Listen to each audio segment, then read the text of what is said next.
Hər vaxtınız xeyir olsun. Gündəm xəbərin efirində hava haqqında məlumatı diqqətinizə çatdıracağıq. Bugün mayın 28-idir və mayın 29-na olan hava haqqında məlumatı Milli Hidrometeorologiya Xidmətinə istinadən Gündəm xəbər təqdim eləyir. Qeyd eləyək ki, havanın şəraiti dəyişkən buludlu olacaq, əsasən yağmursuz keçəcəyi gözlənilir. Mayın 28-dən 29-na keçən gecə yarımadanın bəzi yerlərində qısa müddətli az yağış yağacağı ehtimal olunur. Şimal-şərq küləyi əsəcək. Havanın temperaturu gecə 17-19 dərəcə isti, gündüz isə 25-30 dərəcə isti olacağı proqnozlaşdırılır.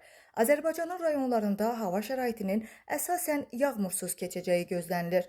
Havanın temperaturu gecə 16-21 dərəcə isti, gündüz isə 28-33 dərəcə isti olacağı gözlənilir. Dağlarda isə gecə 8-13 dərəcə isti, gündüz isə 15-20 dərəcə isti olacağı proqnozlaşdırılır.